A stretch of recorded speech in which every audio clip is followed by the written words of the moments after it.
Arena Breakout is launching globally in July. Pre-registration is now open on Android and iOS. Click the link in the description to pre-register if you haven't already.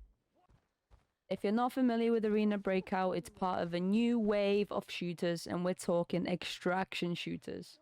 Your whole aim of the game is to survive. Work with your team to successfully extract and take your precious loot home. Before every game, you will go into your inventory and carefully gear up for battle, but more about that later. If you die, you lose everything. The game is very complex, but it's high risk and high reward. So guys, let me give you a basic overview of the game and show you what you're in for when you first open the game. If you've never played it before, there's a lot to it, so let's get started. Your character. This is where you will gear up for raids and store all your precious loot. Contacts are very useful in this game. They sell gear to you for a lot cheaper than in the market, and they are a great way to start if you don't have a lot of money.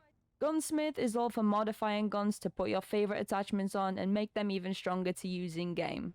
The market is your best friend. Here you can find literally everything you need to take into battle, from medical items to armor, helmets, bullets, or purchase miscellaneous items for missions. You can also sell items you found in raids on the market for a nice profit. Trophy room is what it sounds like. Your prized possessions get shown off on display for everyone else to see. Next up, we've got the maps. There are 4 main maps you'll be playing in Arena Breakout. Farmland, the first map you will ever play in game. The main points of interest on this map are the stables or the motel. It's a pretty small map with not too much running around, so usually an SMG will be enough for you.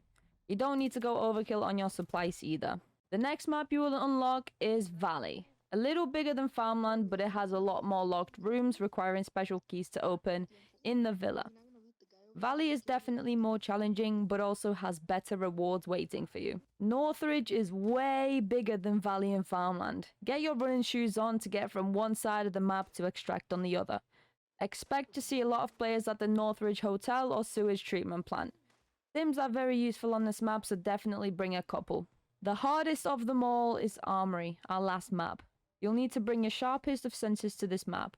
The rewards are ridiculous if you have the access cards to open locked doors. Bring stims and grenades. You'll be needing a lot of those. Will we get to see TV station and global launch, or will we need to wait a little bit longer? I guess you need to pre-register to find out. The link is in the description. Make sure you subscribe, like, drop a comment.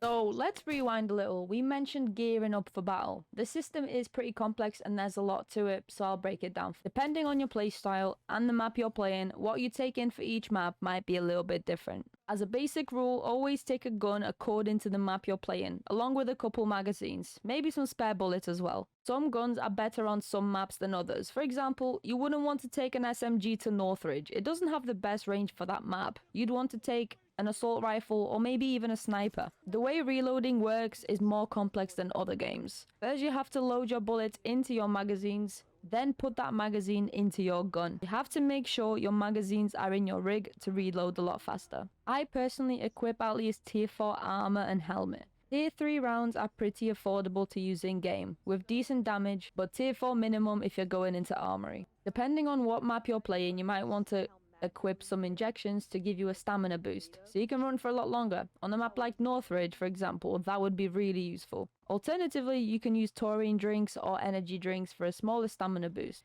Injections can also allow you to run if you're overweight, or give you a health boost.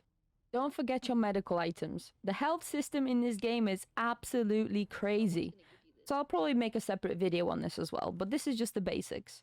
Bleeding can kill you very quickly. Bring bandages and fix your bleed first. Secondly, painkillers are a must item in your rig. Painkillers will help you run even if you have both legs broken. This is the sedation effect of taking painkillers kicking in. Get into the habit of taking them before going into gunfights. Surgical kits are next. They will repair any broken limbs you have, but at the expense of your hydration. So don't forget to have a drink while you're healing. Your body might take some damage and you've lost health. First aid kits will restore this health. The 1000 battlefield medkits are a great choice to heal with and last a while. Lastly, throwables. You'll often find yourself in situations where enemies are throwing grenades at you, and you happen to have some to throw right back. Grenades are pretty lethal if you have good aim. Equip a couple and surprise your enemy. Watch this.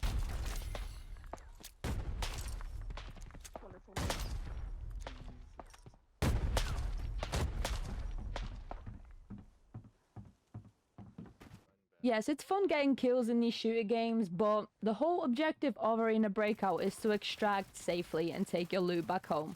Conserve your ammo. One shot to the head in this game can sometimes do the trick. You really don't need to spray. Conserve your ammo because it is a bit expensive as well. You can be paying 3,000 coin for one singular bullet. So, you know how that goes. Conserve your ammo, save it, be more accurate with your shots. Get into the habit of taking painkillers before you go into gunfights. Like we said, if you take painkillers and you are sedated, you will not feel the pain and you'll be able to run off, escape with both broken legs if that happens. You definitely don't want to get slowed down. Take painkillers, always bring them with you. The last point, the biggest tip probably I can give you, play as a team as much as you can. This game is pretty difficult. It's not a game you want to play solo. If you don't have a team, the KaroFam Discord server and the main Arena Breakout Discord server links are in the description so that you can find other people to play with.